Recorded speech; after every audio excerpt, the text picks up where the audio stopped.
শেখ হাসিনারা যেরকম বাঙালি ভয় পায় তার চাইতে বেশি ভয় আমি তহিদ আফ্রিদিকে পাই। একটা গাঁজাখোর ডেন্ডিখোর রাস্তার মধ্যে থাকে, ওদের ব্যবহারের চাইতে অনেক সুন্দর। ও আমাকে যদি বলতো প্যান খুল্লা ভিডিও বানায়, আমি ওইটা বানাইতে বাধ্য হইতাম। এটা আমার মনে অনেক ভয় ছিল যে একটা ছেলে ডিবি অফিসের মতো একটা জায়গা, বাংলাদেশের পুলিশের মানে সর্বোচ্চ পাওয়ার ডিবি অফিস যেখানে, এই জায়গায় ডাকায় নিয়ে জাস্ট একটা ফোন কলে যদি সে আমাকে প্রায় উলঙ্গ করেই মোটামুটি পিটাইছে, সেই ছেলে এখন আমাকে আবার ডাকছে, আমি যদি না যাই, কালকে যদি আমাকে আবার ধরে নিয়ে যায় বা একটা মিথ্যা মামলায় ঢুকায় দেয়, তখন আমি কি করব? ওর ডাকে আমি সাড়া দেওয়ার জন্য সর্বদা প্রস্তুত ছিলাম। ও আমাকে যদি বলতো প্যান খুল্লা ভিডিও বানায়, আমি ওইটা বানাইতে বাধ্য হইতাম। আমি সরাসরি আপনাদেরকে বলে দিলাম, আমি এই পরিমাণ ভয় পাইতাম। শেখ হাসিনারা যেরকম বাঙালি ভয় পায় তার চাইতে বেশি ভয় আমি তহিদ আফ্রিদিকে পাইতাম। আর তহিদ আফ্রিদি আমাকে কখনো কোনো কাজে ডাকে নেই আর টাকা অফারও করে নাই। সে বলছে তোমার কোনো সাহায্য লাগলে বললো, আমি তোমাকে হেল্প করবো, এটা বলছিল। আপনাকে নিয়ে তার এই ভয়টা বা সমস্যাটা কেমন ছিল? আপনাকে সে টার্গেট করলো? আচ্ছা, এটা তো বারবারই বলছি একই উত্তর, যে হ্যাঁ ওইটাই শুরুতেই বলছিলাম যে ভিডিওটা হচ্ছে তহিদ আফ্রিদির একটা ব্লগ, যে ব্লগটা এখন পর্যন্ত তার ইউটিউবে স্টিল আছে। সেটার মধ্যে তহিদ আফ্রিদির আম্মু ঘুমিয়েছিল, সে তার আম্মুর উপরে উঠে বসে এইভাবে লাফাচ্ছিল। এই বিষয়টা সবাই কেটে কেটে ছাড়তেছে যে একটা বুইরা পোলা কিভাবে মার সাথে শুয়া শুয়ে এরকম ভিডিও বানাইতে পারে, নেগেটিভলি ছড়াচ্ছিল। তো আমি তাকে পছন্দ করতাম, যার কারণে আমি একটা ভিডিও বানাই বলে যে তহিদ আফ্রিদি যেটা করছে এটা সন্তান মায়ের সাথে করতেই পারে, মা সন্তানের সাথে দুষ্টমি করতে পারে। আর ওরা যেহেতু হাই ক্লাসের পোলাপান, ওদের কাছে এই কালচারটা খুব স্বাভাবিক। আমরা যেহেতু আমরা থাকি একটু ব্যাক সাইডে, সো আমাদের কাছে জিনিসটা অস্বাভাবিক মনে হইতে পারে। এইভাবে প্রেজেন্ট করছিলাম। এটা তার টিমমেট বা তিনি নিজেও হয়তো বা ভুল বুঝেছে, যার কারণে আমার সাথে এরকম একটা কাজ তহিদ আফ্রিদি করছে।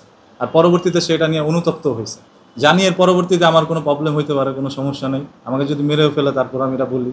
একজন পুলিশের যে ব্যবহার আমার সাথে যেই পুলিশ কর্মকর্তারা করছে, আমি সকল পুলিশকে জানি না, যারা আমার সাথে ব্যবহারটা করছে, ধরেন একটা গাঁজাখোর ডেন্ডিখোর রাস্তার মধ্যে থাকে, ওদের ব্যবহারের চাইতে অনেক সুন্দর। একজন পুলিশ কর্মকর্তা এত বড় লেভেলে যাওয়া মানে সে অবশ্যই শিক্ষিত মানুষের চেয়ে মানে এত বড় একটি পদে বসার পরে তার যে ব্যবহার এত খারাপ, নোংরা ভাষায় আমাকে গালাগালি করছে, আর সেই ছাড়া আমাকে মারধরও করছে।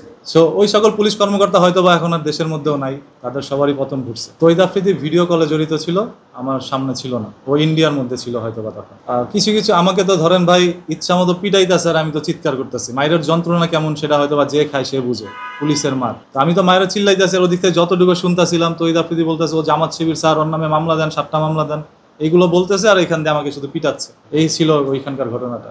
এতদিন পরে কেন মুখ খুললাম, তহিদ আফ্রিদি সরি বলার পরেও কেন আমি সবকিছু বলে দিচ্ছি, এটা হচ্ছে প্রশ্ন।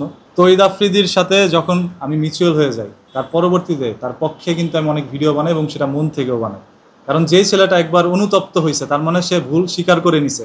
ওই রকম আফ্রিদি যদি আমাকে প্রতিদিন নিয়ে পিটায়, আমি তার হাত থেকে বাঁচতে পারবো না। তার ক্ষমতা আছে, আমার চাইলে প্রতিদিন নিয়ে পিটাইতে পারে আফ্রিদি, কেউ কিছু করতে পারবে না। সেইখানে এরকম একটা ছেলে যখন আমার কাছে অনুতপ্ত, তখন কিন্তু আমি মন থেকে তার প্রতি একটা ভালোবাসা সৃষ্টি হয় এবং আমি তাকে ক্ষমা করে দিই। পরবর্তীতে যখন শেখ হাসিনার পতন ঘটে 5ই আগস্টের পরে, যারা এই বিষয়টা জানতো, তহিদ আফ্রিদির টিমমেটরাও গর্ব সহকারে বলছে কি যে সাইমরা তো আইন ইচ্ছা মতো পিটাইছি, তার টিমমেটরা এদিক ওদিক বলছে, এই জিনিসটা ছড়াছড়ি হয়েছে। তো তারাই আবার 5ই আগস্টের পর বলছে ভাই তহিদ আফ্রিদির সম্পর্কে সবকিছু বলেন, না হলে ভাববো যে আপনাকে টাকা দিয়ে দমায় রাখছে। পরবর্তীতে তাদের চাপে পড়ে আমি তহিদ আফ্রিদিকে নিয়ে একটা ভিডিও বানাই, সেখানে আমি তার নাম বলিনি। তবে এই যে এত দিন পরে, 1টা বছর পরে যখন তহিদ আফ্রিদি গ্রেপ্তার হইলো, তখন আবারও সেম সেই মানুষগুলোই বলছে যে ভাই এখন সময় মুখটা খুলেন, তহিদ আফ্রিদির নাম বলেন। তখন ওই যে রাহি যেহেতু বলতে পারছে, তার টিমমেট, আমার যতই ভালোবাসা থাকুক, এই ভালোবাসার জায়গা থেকে আজকে সত্যটা বললাম যে তহিদ আফ্রিদি আমার সাথে এরকম একটা অন্যায় করছে। পরবর্তীতে সে আমার সাথে মিলেও যায়, এবং মিলে যায় সে আমার হেল্প করতে চাইছে, সেটা আজীবনের জন্য। যতদিন তহিদ আফ্রিদি থাকতো আমাকে হেল্প করতো, এরকম একটা আশ্বাস তিনি দিয়েছে আমাকে।